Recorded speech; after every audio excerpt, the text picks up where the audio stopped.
Good afternoon and welcome to Politics in the Pulpit here on your hometown station. This is your holy host, the Bishop of Santa Clarita, back for another opportunity to talk about the two things we're not supposed to talk about in public, but we do anyway. Politics and religion, and yes, they do indeed mix, much like a fine wine. Well, we are just a couple days away from Halloween, and I'm sure that you parents out there that are listening perhaps are going to get your kids geared up on Friday evening. I think it's going to be a warm Halloween. Last year, I think it was cold. But we're going to have... Well, thank you very much for that, Mike. I appreciate that. I didn't mention Katie Porter's name, which means every time I mention Katie Porter's name, what happens? I missed the cue. You missed the cue. Anyway, it's going to be warm this Friday, and depending on where you go, some of you guys like to get out there early, just before the sun goes down. And then some of you like to stay out there real late. But either way, be safe out there. Hopefully your kids enjoy themselves. And I was listening to D.A. Hockman today talking about the trick-or-treaters this Friday, and he was warning a little bit about fentanyl-laced candy and maybe fentanyl in candy. So I know that when I was a kid, my mom would copiously comb through my trick-or-treat bag. And so I don't know if moms and dads still do that, but I think it's probably a good practice to pick back up on, I think. Don't you think? Yeah. For sure. So you get out there this Friday. You guys be safe, whether you're carving pumpkins tonight or tomorrow. Hope you enjoy your Halloween.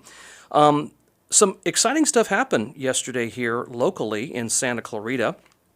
We have a curfew that has been a part of Santa Clarita's history now for well over 30 years. And it has been recently enforced, or at least it's being enforced. And it's causing quite a kerfuffle. Last night during the city council meeting, my wife and I were watching it, and we were just kind of looking at it going, why in the world are so many parents against this? So I'm going to just read an article here from KHTS. A recent sweep enforcing Santa Clarita's 10 p.m. curfew for minors sparked heated debate Tuesday evening, as parents accused deputies of overreach while city officials and law enforcement defended the crackdown as a necessary step to prevent violence. I have the author of this particular article here for KHTS, Sophia. Sophia, you were there last night, and can you tell our listeners a little bit about how heated this got, and what would you say that the majority of parents were against this curfew, and were there some parents that actually spoke up for it? So yeah, I was actually there last night, and I will say that all of this was in public participation. This was actually not on their agenda at all, but there was about 3 different parents that did speak up saying that they were completely against this and that a lot of the deputies in Santa Clarita are making this kind of just driving this too much. And I do think it's very interesting, just to kind of side note, this curfew has been in the city of Santa Clarita since 1991. So this isn't something new. Mm-hmm. And I'm not sure if like any of the viewers who are listening know that, but this has been in place since before I was born. And I was born in 1998. Makes us feel so good, Mike, doesn't it? So it's been over 30 years that this curfew has actually been in place in Santa Clarita.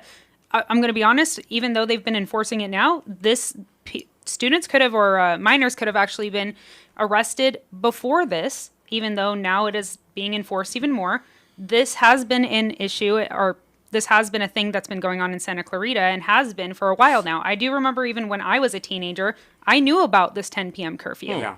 So talking specifically about this, I'm not sure if parents were unaware of the fact that there has been a curfew for the last 30 plus years in Santa Clarita, but a lot of these kids who they're saying has been sweeped and been getting arrested or detained and then going down to the sheriff's office it was very interesting hearing those stories. And I would be very interested to see the body camera footage from those deputies that were kind of arresting these students and detaining them. And keyword minors. Mm-hmm. Right? Yeah, well, minors, under 18. One of the parents said that her 16-year-old daughter was frisked, handcuffed, placed in the back of a patrol car, despite having no alcohol or contraband, and just left a football game. Mm-hmm.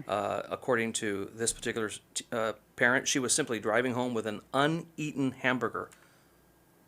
How do you not eat a hamburger? I don't know. As soon as you order it from In-N-Out Burger. But anyway, detaining teens, getting food after a long game is not a law enforcement issue. It's a mistake.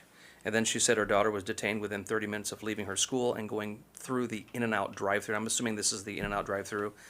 on Magic Mountain Parkway and Old Road. I'm assuming. Yeah, I'm assuming. Yeah. Or the one off of Bouquet. Yeah. Yeah. And then another another parent said, argued that on October 10th sweep in which 31 minors were detained amounted to mass detention. I love that inflammatory language. Amounted to mass detention of law-abiding teens. I haven't met a teen that's law-abiding. I was a teen. I wasn't law-abiding.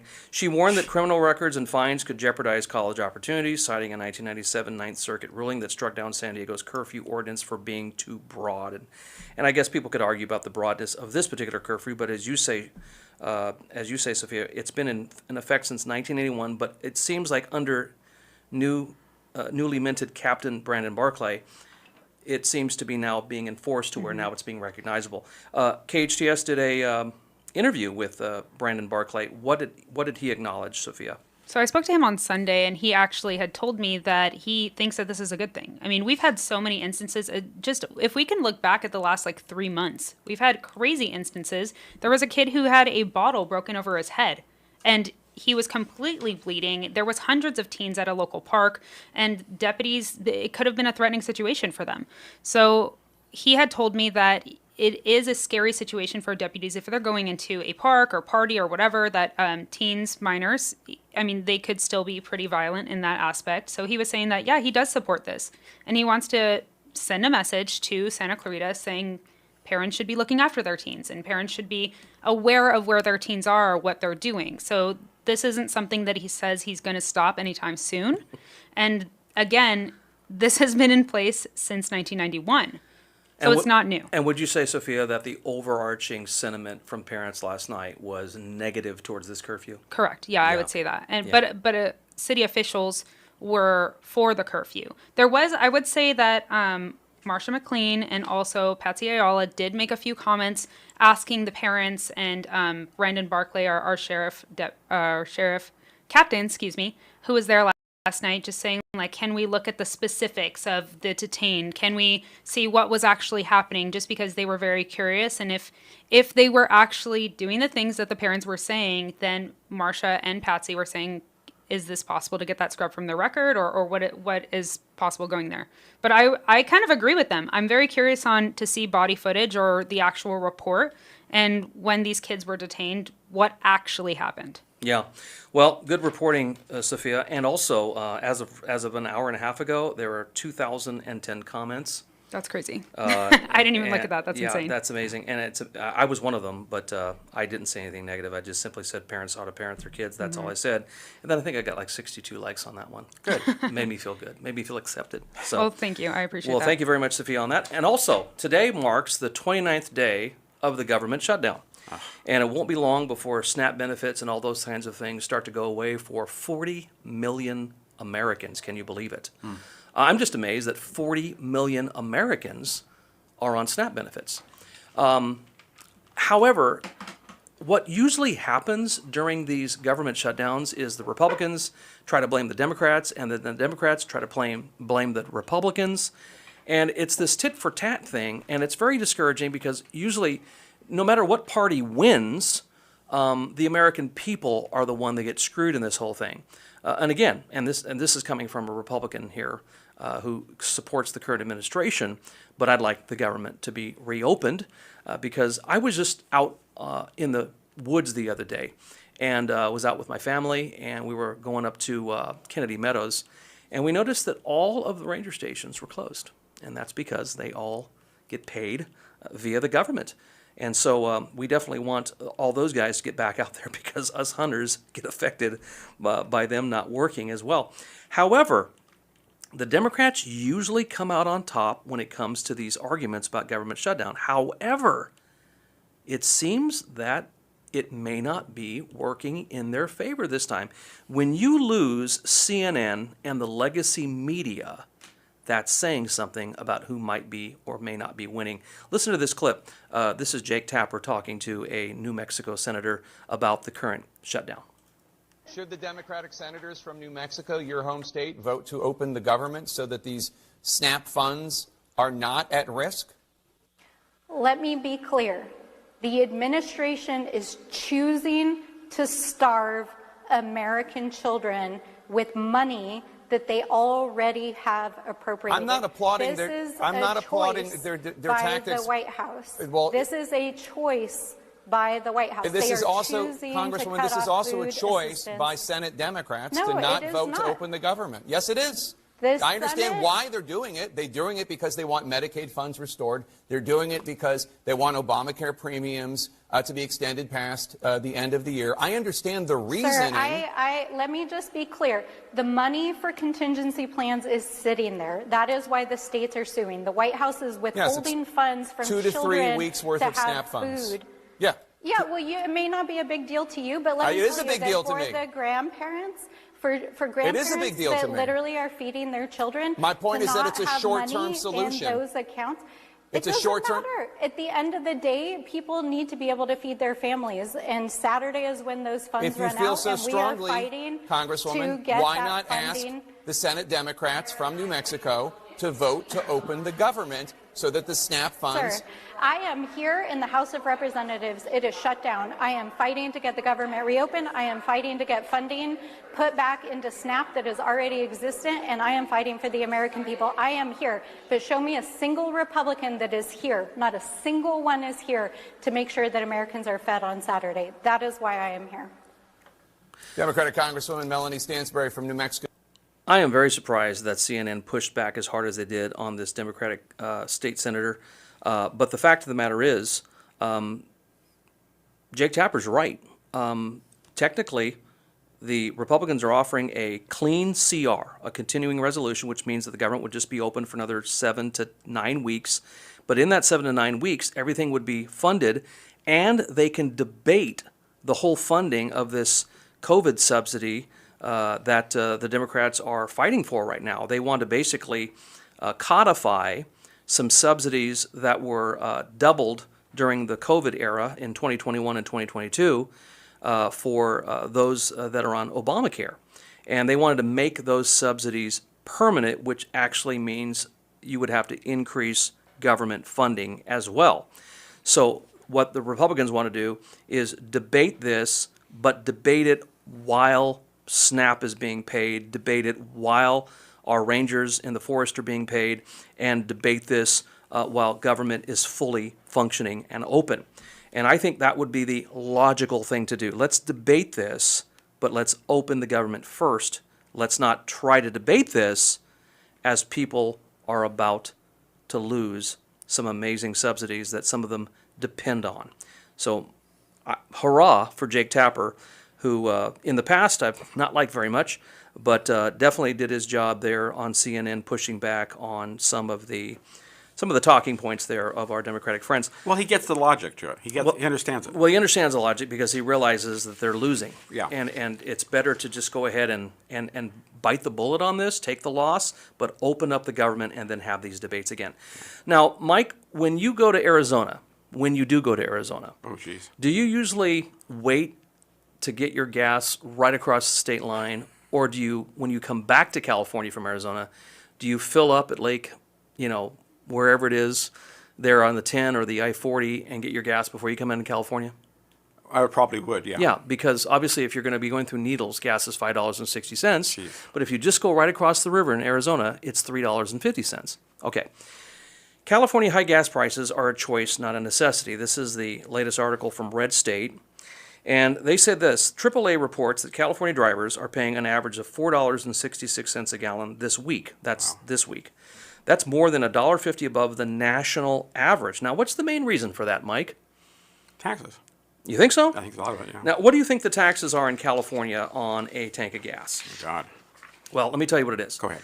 As of July 1st, 2025, just a few months ago, Sacramento levies 61.2 cents per gallon in-state excise taxes, an automatic inflation index charge that rose again this summer and will continue to climb every July by 2 cents unless lawmakers intervene. In other words, the lawmakers in Sacramento could stop this automatic tax that goes in play every July of every year. If gas prices went down, we wouldn't know it.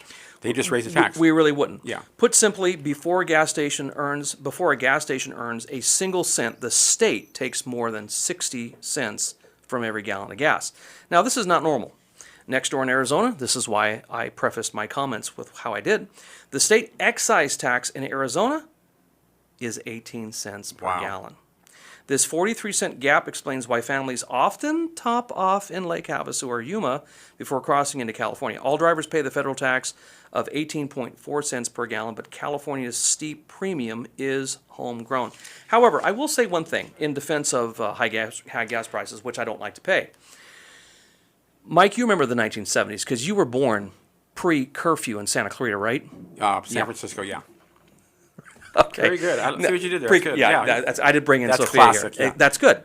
By the way, Katie Porter. Oh. Katie Porter. Thank you. I appreciate that. So, you were born in San Francisco, but you remember what the sky looked like in the 1970s when they used to have days where they would make you drive on odd and even days. Oh, it was awful. I remember watching, so my kids like to watch Chips, the Yep. old TV show from the 70s. And it's funny watching that TV show and seeing clips of the 210 freeway before it ever gets extended. Yeah. And we're like, oh, that's right there in Hubbard and on the 210, and this I is thought it was here. the 118. Was it? You might have used both. Do not correct me, Mike. Okay, go ahead. All right. And so, anyway, it's the 210 freeway. All right. But I remember watching the show and saying to myself, how mucky the ozone layer looked in the late 1970s. And that's because, obviously, there wasn't as much regulation on the gas that we put into our vehicles and, of course, factories and what have you. And even though we do pay a higher gas price here in California, and we do have different blends for winter blend and summer blend and all that kind of thing, and I do think that our atmosphere is far better than it was Oh, yeah. in the 1970s, or at least pre-curfew. And Smog. smog, yeah. yeah, exactly. And so I think the best thing to do would probably just maybe half the state gas tax. And we're not saying the curfew causes bad air. Well, it depends on the kid. There's 2,000 more comments coming in right Yeah, now. yeah, I was gonna say. Well, we've got at the bottom of the hour here, Katie Porter's coming in. Katie Porter. Exactly. That is scary. By the way, her husband is coming out with an op-ed to talk a little bit about getting those potatoes poured over his head. Yeah, that's going to be a lot of fun. Anyway, at the bottom of the hour here, Daniel Mercuri, who is no stranger to our show here on Politics in the Pulpit, will be coming in to talk about his run for governor here in California. Also, I wanted to ask him about going into the Lion's Den.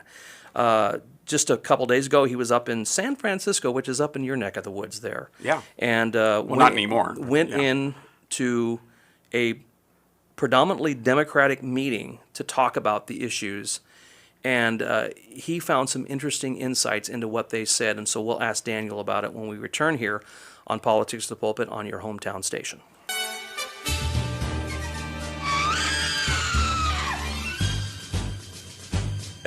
Katie Porter sound effects there. Oh, you're welcome. If you're wondering what that scream is about, it's in honor of Halloween, obviously, but also because Katie Porter causes this when we hear her.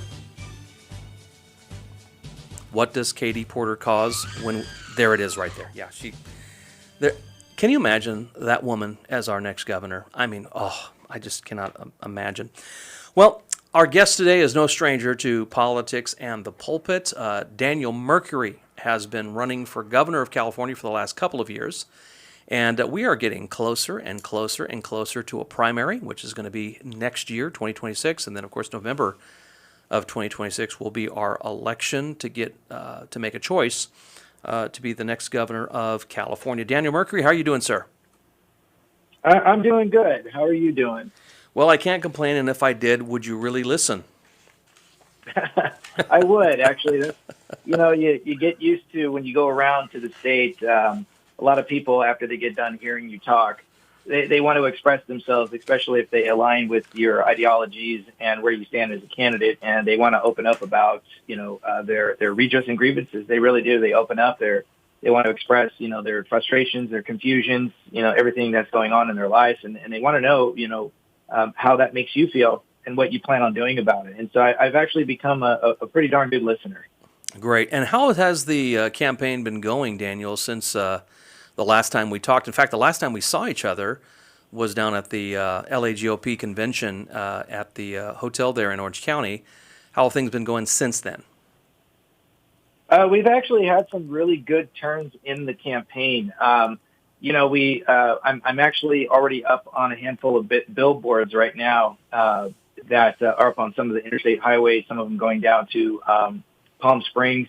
We came across a couple of more billboard companies that are willing to exchange in kind for or in kind donations. So rather than giving an endorsement through monetary gains, it's done through their resources. So and right now, my treasury is kind of adding up the amount of money that it would actually cost to pay to be on these billboards and how long they're going to run for, which is pretty much indefinitely until the end of the primary. So so we're working on right now new materials as far as what each of these boards are going to look like. They've already put up a couple of test boards which look great on the digital boards that run on both the one side and the other, north and south. And each on one side can be anywhere from $15,000 to $30,000 depending on how much you're willing to pay and how long you want it to be up there. So that really just came in as a massive blessing.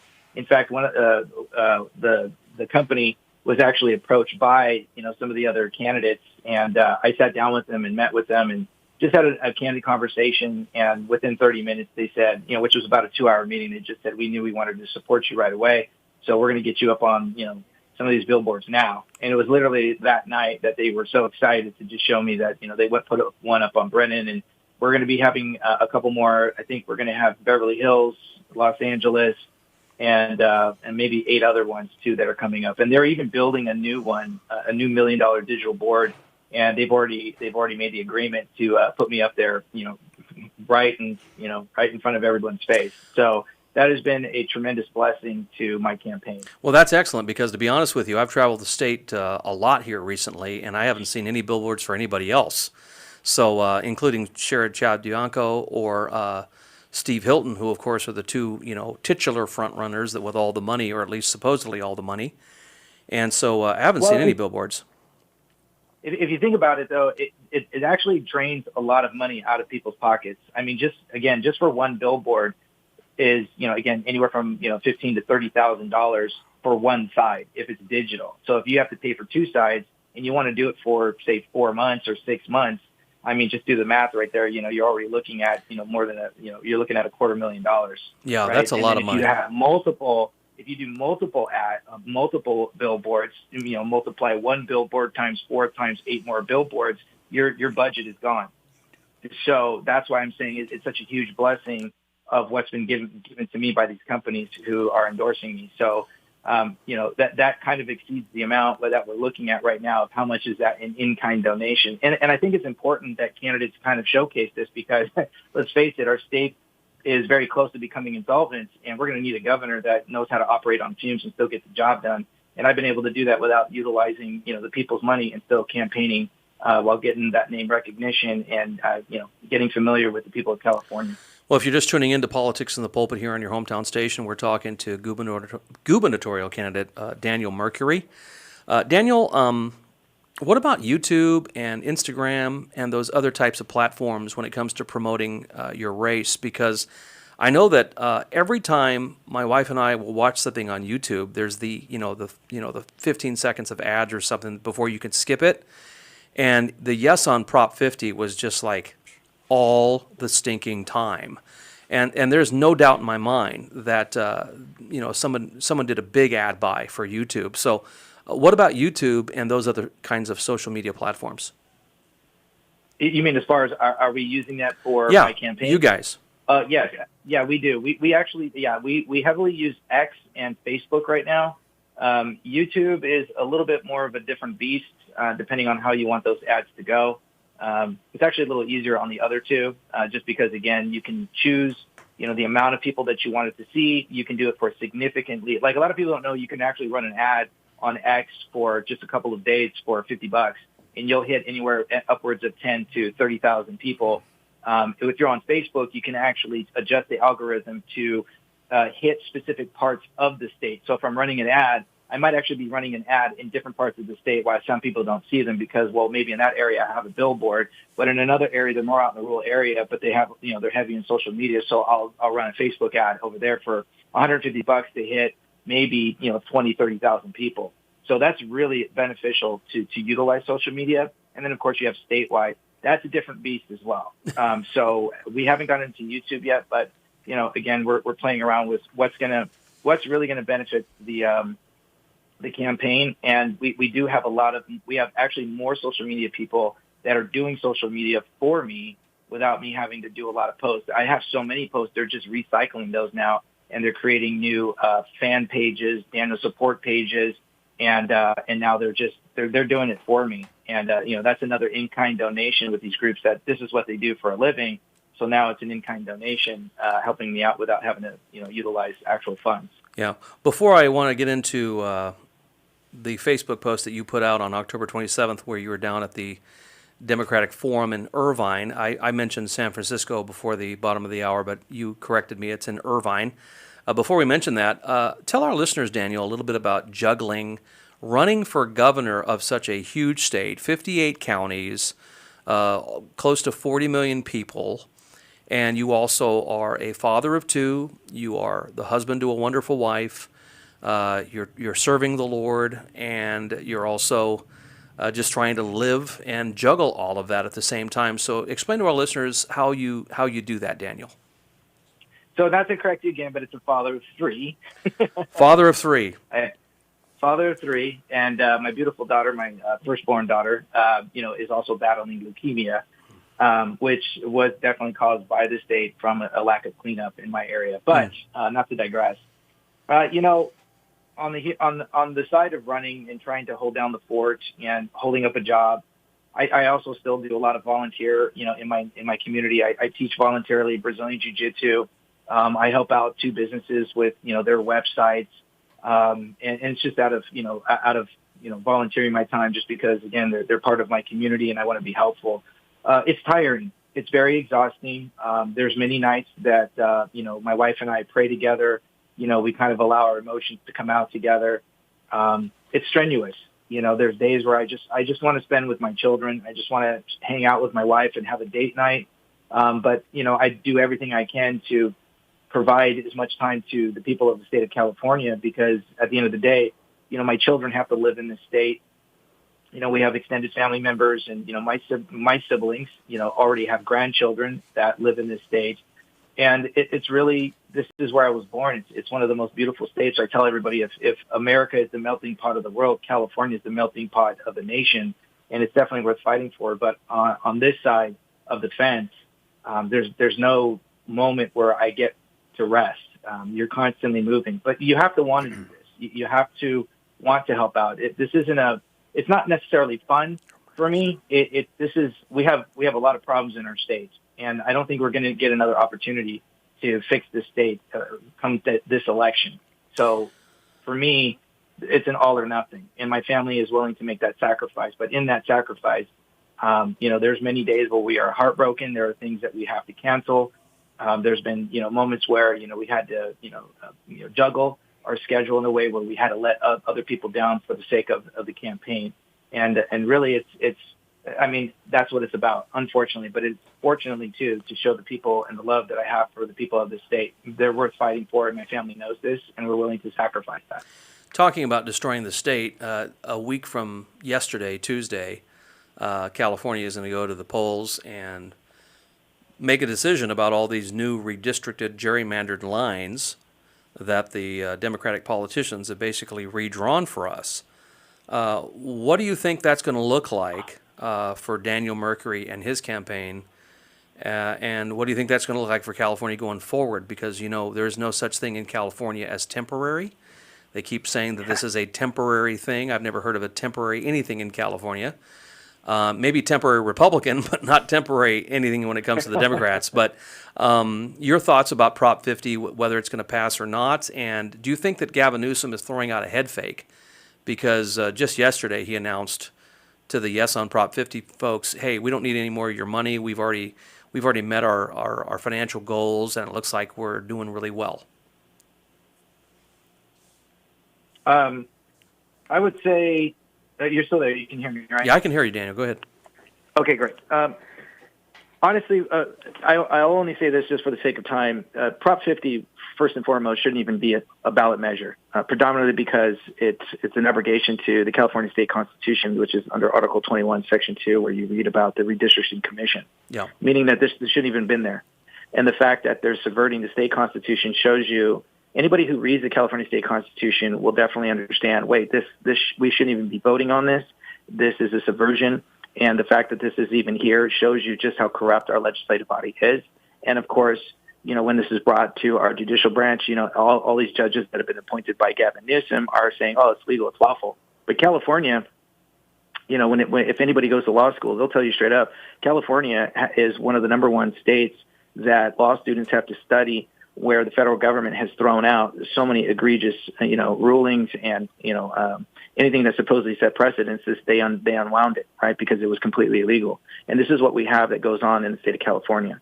When it comes to Proposition 50, predominantly when you look on the surface, this is going to turn, if it succeeds, our state not just into a supermajority, but a mega majority.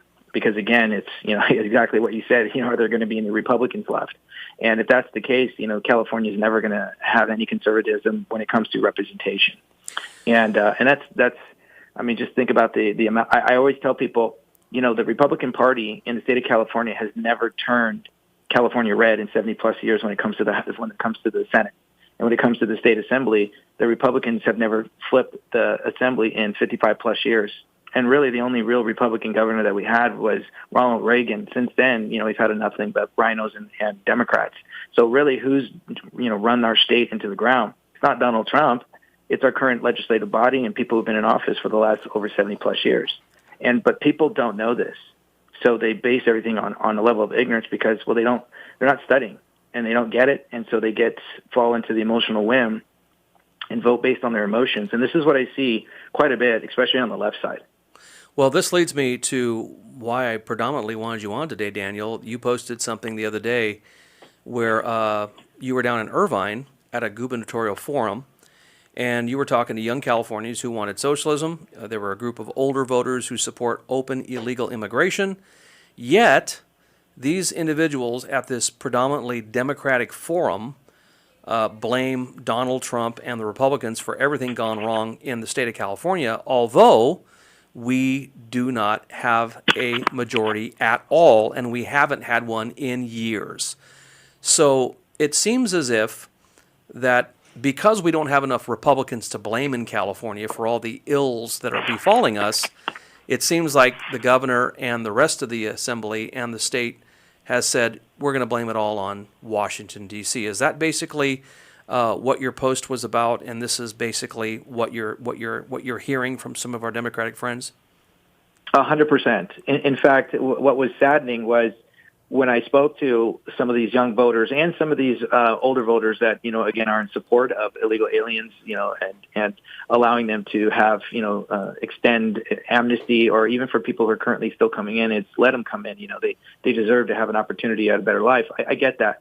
But exactly with what you said when it comes to everybody pointing the finger at Donald Trump. And the first question I asked was, have you even read the California State Constitution or the Constitution of the United States? Most of these young voters who are, in support of socialism have never really read it at all, not even in its entirety. And it begged the question was, well, then why would you want to throw it out? Because that was the next question was, well, do you just feel like we need to remove the Constitution altogether? And the answer was yes. I mean, it was resounding yes. It's, it's racist, it's biased. It was written by a bunch of, slave owners. Like, they didn't even want to really take a look at it because how dare their eyes, look at something that, is so heinous. But then I also followed up with the question is, most of them were in their early 20s. And I said, do you still live at home? Well, the majority of them said yes. So we have a bunch of young socialists who still live at home that want to throw the Constitution out. And then we had another set of older voters who they themselves are also came here. They migrated to this country, but they believe that it's okay for, illegal aliens because, well, they just want an opportunity, and don't worry about vetting because, well, they're not all rapists, murderers, and criminals. Let's just focus on the hard criminals and let the nice ones stay in. But the big question was, well, how do you know that? How do you vet them without detaining them first? And they had no answer. and they just kind of bypassed and glossed over that sort of concept, or that, that importance of what it means to actually have a constitution. So it was really all about selective law enforcement, selective, constitutionalism, right? Picking and choosing what they felt worked based off of an emotional whim. And for me, it was palpable. And this is exactly what we're up against, is a level of ignorance that when you actually bring facts to the table, they can't answer it. But when they can't answer it, they start lashing out because, that spirit of conviction, of honesty, really kind of affects them in such a way that they don't know what to do about it. And this is why it's so important for all of us to engage in discourse, which is why I think I said it before on your show. You have a beautiful show. Politics and religion are the two things they don't want you to talk about, because it can really open the doors of insight and opportunity and a potential understanding to build bridges. But corrupt government doesn't want us to build bridges. So I've made an account with my team to say, listen, let's find some more NPPs and Democrat forums, and I'm willing to go to those if it means to open up that door and maybe change a few voters' minds. I'm still going to a lot of, what I consider echo chambers of people who agree with what I'm saying. We're coming. Hey, Daniel, we're coming to a hard break. Can you hold on for the next segment? Absolutely. Okay. When we come back here on Politics in the Pulpit, we'll continue our conversation with Daniel Mercuri, running for California governor. In just a moment. All right, this is our final segment on Politics in the Pulpit, and we wanted to give Daniel Mercuri, who's running for California governor, a little bit more time here as he was explaining himself as we were heading to a hard break. But we were talking about Daniel going into the Lion's Den down in Irvine, which is about an hour and a half south of us here in Santa Clarita, and he was talking to a mainly Democratic-filled gubernatorial forum where he was getting booed and ridiculed and attacked and jeered at. And a whole crowd of people there, basically young people, were saying, hey, why don't we just throw out the Constitution altogether? And I was talking to Daniel off the air, and I'll let you finish your thought in just a minute, Daniel. But, 15 years ago, they were starting to lay the groundwork for the fact that many of the authors of the Constitution were slave owners. And the whole point was to discredit the authors. And if you discredit the authors, then you can discredit the actual source, which would be the Constitution. And this is essentially where they want to go. And as I was talking to you, Daniel, off the air, I think the Republicans, we tend to react in the immediate, whereas the Democrats are always playing the long game. And they don't care if it takes 15 or 20 years to implement their insidious agenda, just as long as it gets implemented. So you were in the Lion's Den talking to these guys, and do you think that you maybe crossed the Rubicon with any of these people? Do you think any of them looked at you and said, you know what, that makes sense, that what you're saying here makes some sense? What were your thoughts there? I do.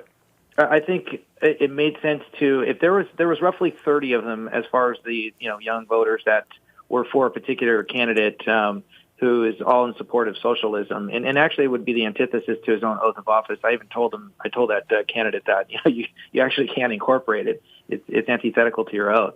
You'd actually violated the criminal misconduct. But these individuals heard what I had to say, and about 8 of the 30 came up to my table and wanted to know more. They didn't understand how the law applied in certain aspect that was actually beneficial to them until I said it in the forum. So it sparked curiosity. And it's that curiosity that makes people think, well, maybe I'm not on the right side. It's that curiosity and willingness to at least have that discourse to present a different mindset that maybe nobody ever really did. Sort of like, when you talk to a non-believer and they don't want to talk about God, but you may be their only Jesus they ever see. I may be that only candidate that they ever see that came into their den and spouted something different, in a formal way that sparked something in their mind that maybe ignited that little sleeping Holy Spirit inside of them that wanted to know more and understand more. And I think, yes, it's well worth it. We can simply wash our hands, but at the end of the day, it's really doing a disservice to our country. We have a responsibility to get involved, to go into the Lion's Den, and be in these environments that aren't always going to be a comfortable environment for us, right? This is really what God calls us to do. One of the things that I thought that Donald Trump did well in 2024, he did a lot of things well, but one of the things I really think he did well was going into places like Queens and holding a rally, going to New Jersey and the Jersey Shore there, and all the the pundits were just scratching their head, going, "What is he doing? He's not going to win New York. He's not going to win New Jersey." But what did he do? He ended up running the numbers up in those states, right? And so he won New York by more in 2024 than he did in 2020, and definitely more than he did in 2016. And in New Jersey, Biden won the state by 17 points in 2020, and Trump only lost it by a little over 5.5. So I think your strategy of going into these places that Republicans generally don't go into to engage the other side, I think is probably good, if for anything else, just to run the numbers up. Yes, and that is part of the strategy. In fact, that was always a huge strategy of mine, was to enter into the NPP forums as well as the Democrats, but to kind of figure out where, mostly it would be advantageous for the campaign. But at the core of it all, it really is also to reach out to those silent voters that might be on the left or in the middle, but they don't really want to talk about it out loud. But they're just as interested as everybody else, but they're not saying it. So it's when they go behind closed doors, who are they going to vote for? That's where it really counts. And those are the people that I'm trying to reach. It's not just, the Republican Party and conservatives. It's those who are on the fence and those who are sort of trapped within their own left community that they really can't have a conversation with. But they might if I show up. Yeah. And your thoughts quickly, Daniel, on the titular twosome that are supposedly the front runners, and that would be Sheriff Chad Bianco and Steve Hilton. Have you had any interaction with them and your Yes. thoughts of their campaigns? Yeah, actually, it was David Serpa and I that got together, and we thought maybe we could pull together some of the gubernatorial candidates that we know tend to have pull. So who are the candidates that we knew have pull? And we invited all of them into a room to see if we could do something different that the party wasn't doing, that we could do as candidates. Again, going out there, trying to invigorate, bring people to vote, focus on more of the candidate versus the party, because we all did talk. I spoke to Chad directly. I spoke to Hilton. We talked on the phone a couple times before we met in person.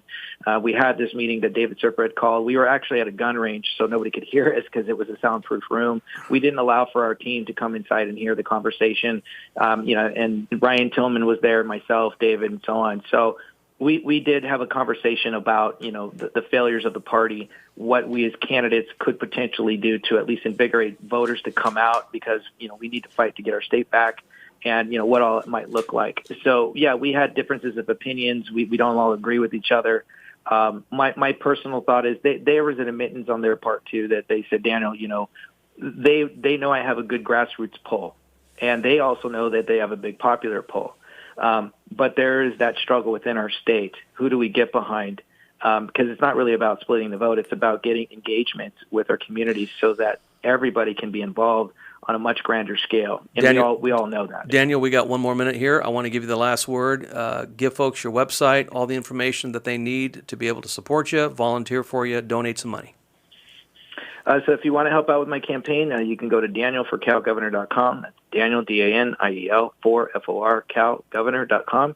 Right up at the top right corner, there's a donate button, or there's the contact page where you can contact us if you would like to participate and be on my team. I could use all kinds of people to do various different things that if you would love to join the team and spread my candidacy. Daniel Mercuri for California Governor, thank you very much for joining us today on Politics in the Pulpit. As usual, you're welcome back anytime, and we're looking forward to seeing you down the road. Thank you again for having me on the show. All right, Daniel. All right, thanks for tuning in today on Politics in the Pulpit. Again, this is your holy host saying thank you for tuning in to listen to, religion and politics and the mix of the two. You guys stay safe this Friday as you go out with the kiddios, and we will be here same bat time, same bat channel next week, and we'll know the results of the November 4th elections. But in the meantime, Katie Porter says you don't have it. How is that possible? How is it possible that you don't have it, Mike? There we go. Thank God. You salvaged yourself right there. I think I'll keep you next week, Mike. Thank you. All right, you guys take care. Thanks for tuning into your hometown station.